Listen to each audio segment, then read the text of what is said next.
Kalau kita berbicara tentang kondisi 6 tahun terakhir ini, maka bisa dikatakan bahwa keberhasilan rezim Jokowi adalah memiskinkan, memproduksi koruptor, kemudian memperluas oligarki, ya, dan yang terakhir itu adalah membangun dinasti politik yang berlandaskan pada feodalisme politik. Nah, ini sangat berkaitan dengan masalah yang kita hadapi. Secara teoritis dan berdasarkan berbagai kajian oleh berbagai pakar, berdasarkan data longitudinal dan antar negara, ada dua hal yang paling berpengaruh terhadap maju mundurnya sebuah bangsa. Yang pertama adalah lembaga ekonomi politik yang ekstraktif. Dan ini menjadi lahan subur dari oligarki dan korupsi, termasuk dan terutama adalah korupsi politik yang semakin mengganas di Republik ini sejak Jokowi berkuasa tahun 2014. Nanti kita akan tampilkan data-datanya. Ini bukan klaim, ya, tetapi ini berdasarkan fakta, data, dan logika kita bernegara dan berbangsa. Nah, kemudian yang kedua yang tidak kalah pentingnya adalah the man behind the gun. Siapa itu? Pemimpin, pucuk pimpinan politik di suatu negara itu sangat menentukan. Jika pemimpin itu ignorant atau bahasa sehari-harinya mungkin jahil, ya, ini tidak punya kompetensi, kemudian dibarengi dengan keculasan, tentu tidak akan berani melawan arus. Dia akan terseret arus yang sangat korup dan oligarkis. Bahkan bisa menjadi pemain dari politik yang super korup.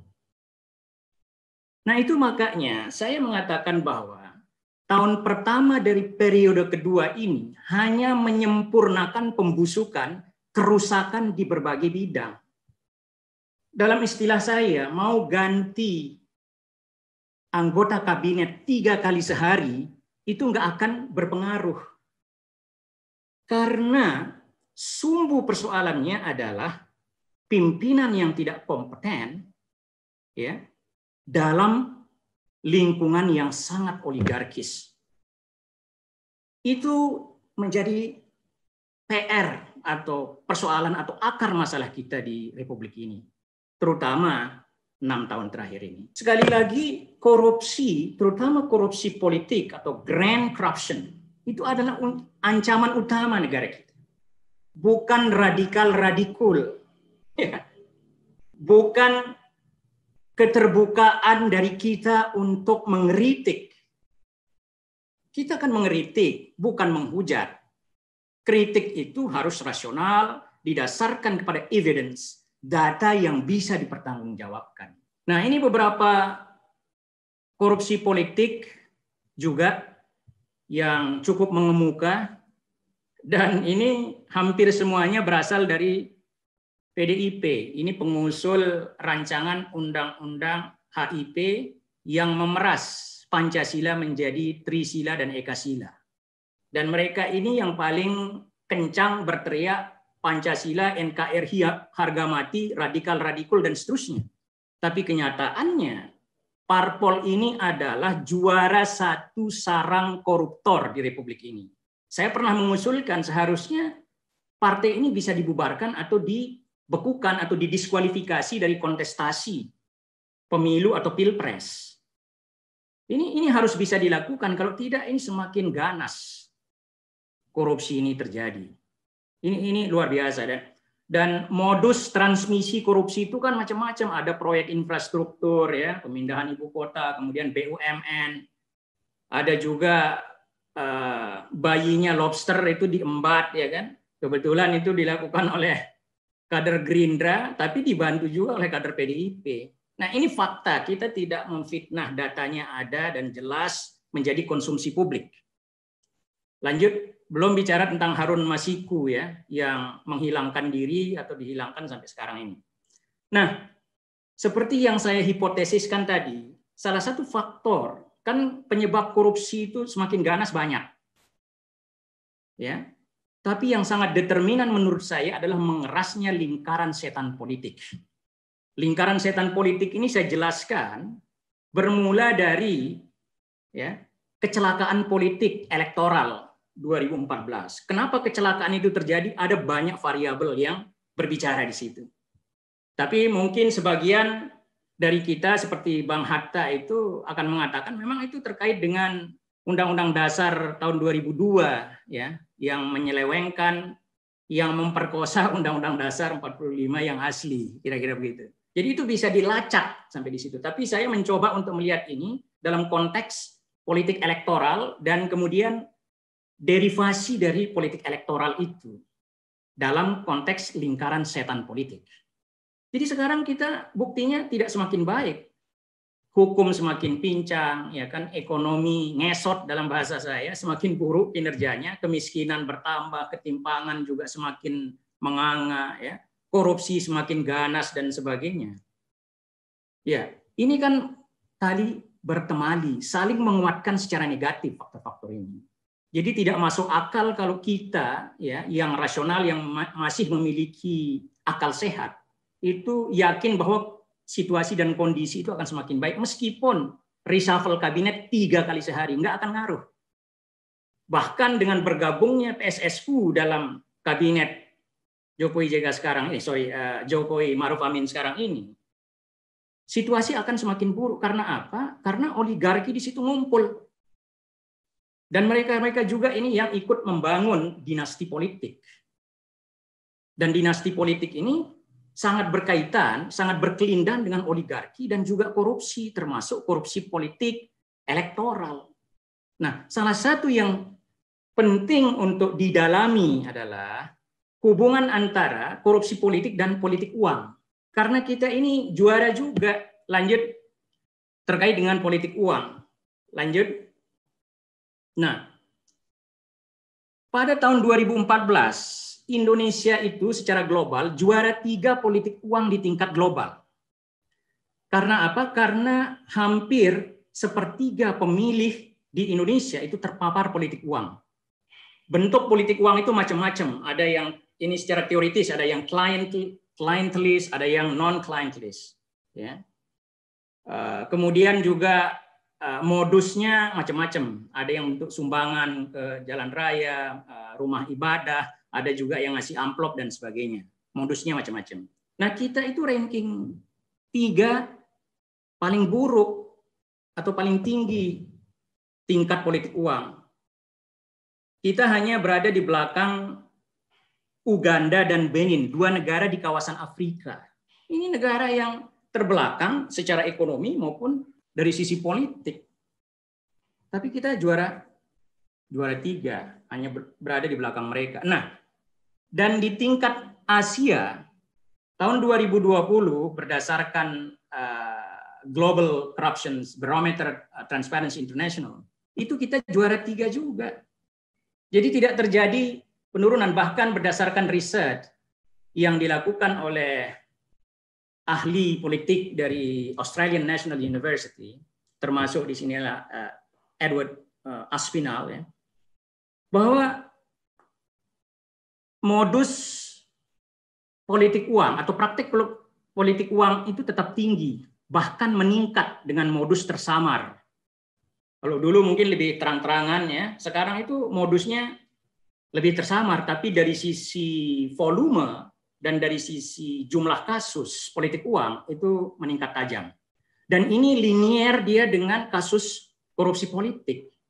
Nah, yang perlu didalami, perlu kajian mendalam adalah apa modus transmisi politik uang yang sangat menyebar, yang sangat luas ini, baik di pusat maupun daerah, dengan tingkat korupsi politik. Itu perlu kajian mendalam.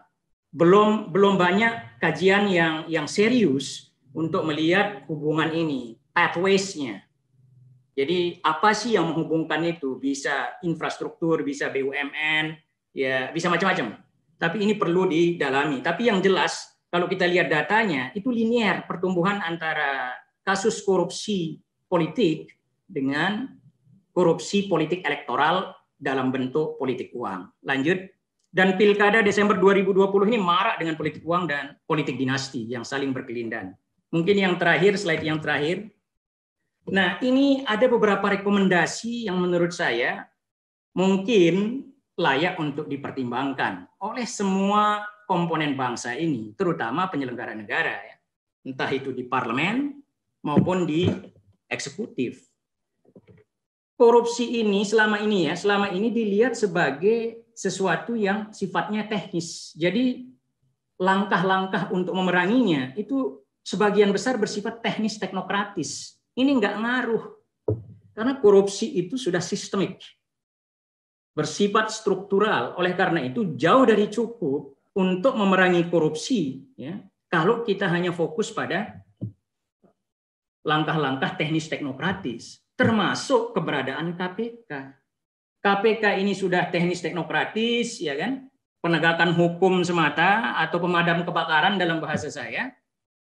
Itu pun juga dikerdilkan perannya, dikooptasi oleh kekuasaan.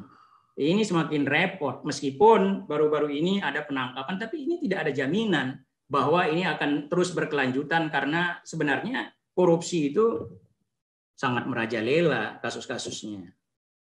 Nah, ada beberapa rekomendasi di sini. Saya tidak tahu Bang Sa'dun apakah waktunya masih ada sekitar 2-3 menit saya sampaikan. Kalau enggak kita... Kenapa? Enggak kedengaran ya Bang Sa'dun ya? Oke. Jadi pertama menurut saya kita benahi politik elektoral nih, terutama melalui revisi Undang-Undang Pemilu dan atau Undang-Undang Parpol. Nah, seperti yang saya sampaikan di awal tadi, bubarkan atau diskualifikasi parpol yang sangat korup. Kita bisa buat semacam indeks korupsi parpol. Saya sudah mengusulkan ini KPK juga lewat Novel Baswedan dan ada mantan wadah pegawai KPK yang sudah keluar juga tanggal 16 Desember kemarin. Nah, kemudian diskualifikasi calon tersangka korupsi atau yang main politik uang. Tapi kalau sekarang ini yang kita lihat, yang tersangka korupsi itu tetap bisa lanjut untuk ikut kontestasi. Nah, ini kan parah ini kalau menurut saya. Seharusnya didiskualifikasi, nggak boleh ikut kalau sudah jadi tersangka atau dia ditemukan main politik uang secara masif. Itu. Kemudian yang berikutnya, petahana wajib cuti, termasuk calon petahana pilpres untuk menekan potensi penyalahgunaan kekuasaan dan sumber daya negara dalam konteks elektoral. Saya mengatakan bahwa pilpres 2019 itu terlepas dari siapa yang menang, itu memang sangat curang, baik secara kuantitatif maupun kualitatif. Sangat curang, modusnya macam-macam, termasuk mobilisasi anggota kabinet, kemudian pegawai negeri dan seterusnya. Belum bicara tentang permainan realokasi anggaran di pusat maupun daerah. Ya, termasuk juga memainkan program-program bantuan sosial yang bisa dianggap sebagai belas kasihan dari sang petahana. Itu kan bentuk kecurangan juga gitu.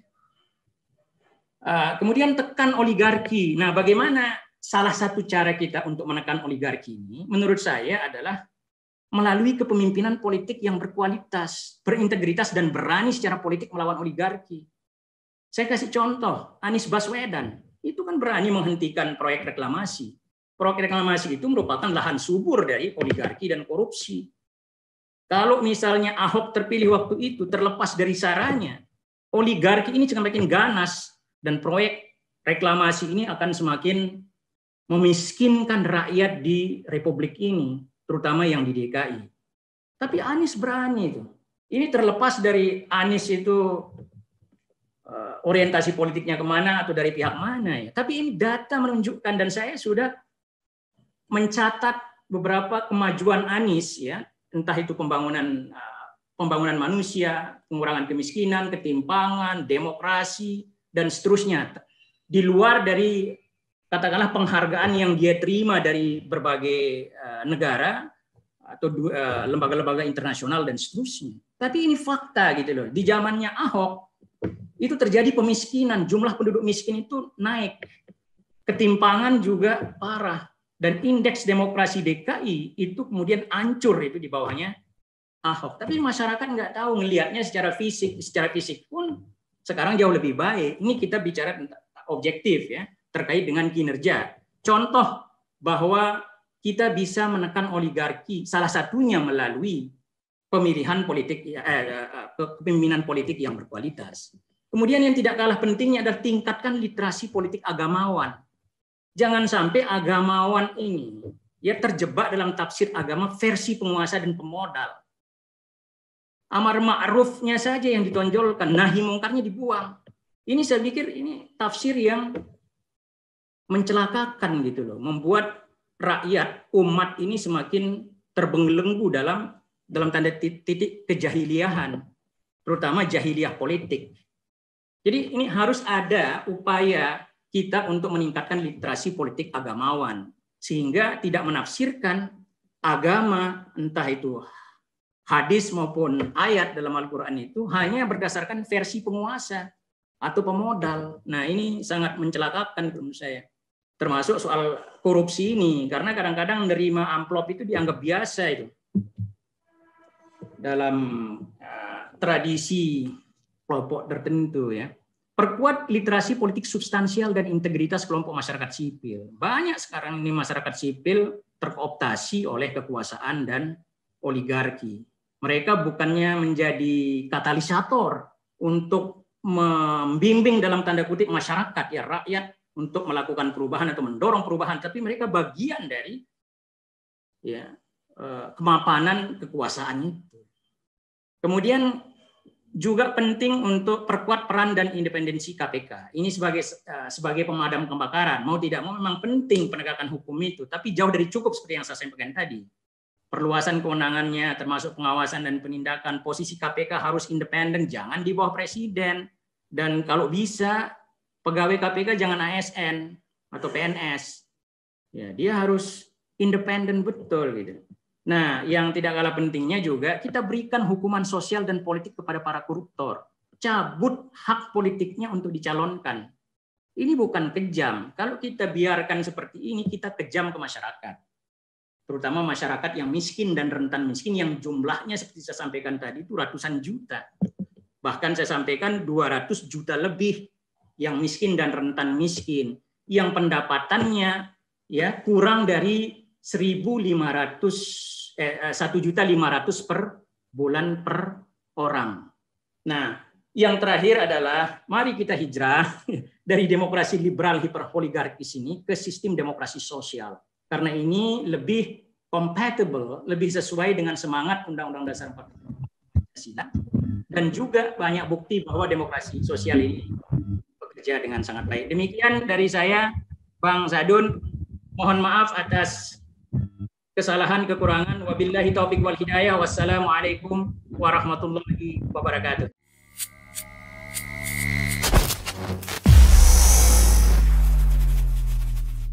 Alhamdulillahirrabbilalamin. Saat ini banyak sekali sahabat-sahabat dari Saiful Zaman Channel yang menjadi patron dari kegiatan ini, yang mendukung, yang mensupport dengan berbagai cara. Luar biasa. Via WhatsApp, via grup, via media sosial lainnya. Bahkan tidak sedikit yang kemudian mendonasikan uangnya untuk perjuangan kami di medan dakwah ini. Ya jelas hal ini sangat membantu keberlangsungan channel ini karena kebutuhan pun kemudian bertambah. Tidak bisa lagi ini dikerjakan oleh 1-2 orang. Kita harus merekrut lebih banyak orang. Dan itu jelas membutuhkan dana yang tidak kecil. Nah, oleh karena itu buat sahabat-sahabat semua yang terus mendukung kami, doakan juga kami untuk mampu istiqomah, untuk mampu terus menyuarakan dan menggemakan suara hati rakyat. Dan seperti biasa, bagi yang ingin membersamai kami dengan membantu operasional channel ini, sahabat bisa mendonasikannya ke nomor rekening yang ada di bawah sini. Dan silakan untuk mengkonfirmasikannya ke nomor yang ada di sini.